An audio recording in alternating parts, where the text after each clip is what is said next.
ഇന്ന് ഞാൻ തയ്യാറാക്കുന്നത് നല്ല ചെനച്ച മാങ്ങ അച്ചാറാണ്. ഇത് എത്ര നാളിരുന്നാലും കേടാകില്ല, നല്ല ടേസ്റ്റിയുമാണിത്. ഇതെങ്ങനെ തയ്യാറാക്കുന്നതെന്ന് നോക്കാം. ഇതിനായിട്ട് ഞാൻ 1 കിലോളം മാങ്ങ എടുത്തിട്ടുണ്ട്. നല്ല ചെനച്ച മാങ്ങയാണിത്. ഇത് നല്ലപോലെ ഒന്ന് കഴുകി ഒന്ന് തുടച്ചെടുക്കണം, അതിൻ്റെ വെള്ളമൊക്കെ. എന്നിട്ട് ഇതൊന്ന് നുറുക്കിയെടുക്കാം. നുറുക്കിയെടുത്തതാണിത്. ഞാൻ ഇതുപോലെയാണ് നുറുക്കിയെടുത്തത്. ചെറുതായി ആക്കിയാൽ ഇത് കുഴഞ്ഞു പോകും. ഇനി ഇതിലേക്ക് ആവശ്യത്തിനുള്ള ഉപ്പ് ചേർത്ത് കൊടുക്കാം. ഒരു 1/4 ടീസ്പൂൺ കായപ്പൊടിയും കൂടെ ചേർത്ത് കൊടുക്കാം.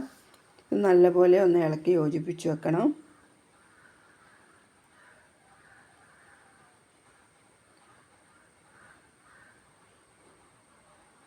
എല്ലായിടത്തും ആ ഉപ്പും കായപ്പൊടിയൊക്കെ ഒന്ന് എത്തട്ടെ.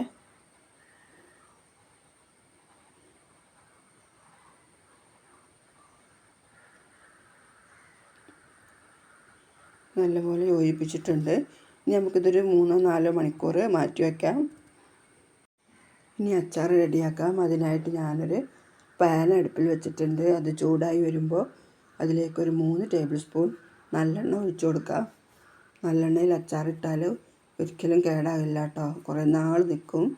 അതിലേക്കൊരു 1/2 സ്പൂൺ കടുക്, ഒരു 1/4 ടീസ്പൂൺ ഉലുവ, അത് രണ്ടും പൊട്ടി വരുമ്പോൾ ഒരു 15 അല്ലി വെളുത്തുള്ളി എടുത്തിട്ടുണ്ട്. വെളുത്തുള്ളി ഇച്ചിരി കൂടിയാലും കുഴപ്പമില്ല. അതൊന്ന് മൂത്ത് വരട്ടെ.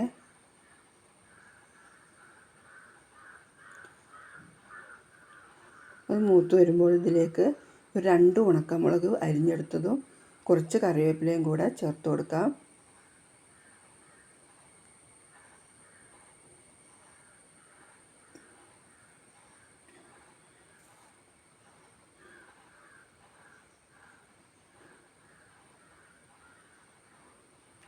ഈ തീ ഓഫാക്കിയതിന് ശേഷം ഇതിലേക്ക് മസാലപ്പൊടി ചേർത്ത് കൊടുക്കാം.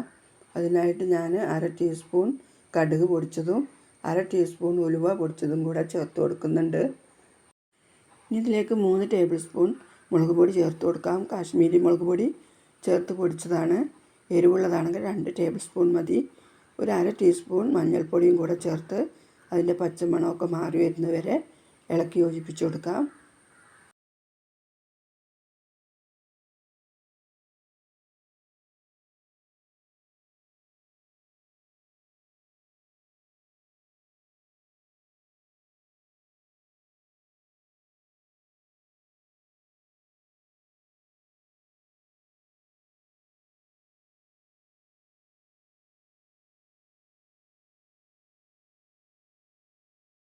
ആ മസാലയുടെയൊക്കെ പച്ചച്ചുവയൊക്കെ മാറി വരുമ്പോൾ ഇതിലേക്ക് ഒരു 2-3 ടേബിൾ സ്പൂൺ വിനാഗിരി ചേർത്ത് കൊടുക്കാം.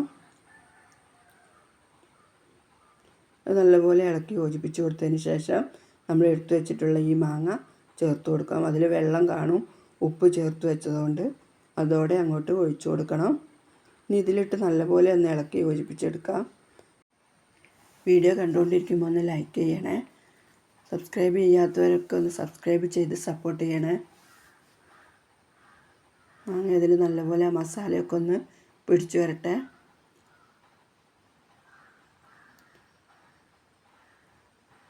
കുറേ സമയത്ത് ഇളക്കി യോജിപ്പിച്ച് കൊടുക്കുകയൊന്നും വേണ്ട. ചെനച്ച മാങ്ങ കിട്ടുമ്പോൾ എല്ലാവരും ഇതൊന്ന് റെഡിയാക്കി നോക്കണേ. നല്ല ടേസ്റ്റാണ് ഇതിന്. ഇതിൽ ഞാൻ ശർക്കര ചേർക്കാത്തത് ഇത് മധുരമുള്ളത് കൊണ്ടാണ്. ചെനച്ച മാങ്ങയല്ല, അപ്പോൾ മധുരമുണ്ട്, അതുകൊണ്ടാണ് ശർക്കര ചേർക്കാത്തത്. നമ്മുടെ മാങ്ങയൊക്കെ റെഡി ആയിട്ടുണ്ട്. എല്ലാവരും ഇതുപോലെ ഒന്ന് തയ്യാറാക്കി നോക്കണേ. നമുക്ക് തീ ഓഫാക്കി ഇത് നല്ലപോലെ ചൂടാറിയതിന് ശേഷം കുപ്പിയിലേക്ക് മാറ്റിയാൽ മതി.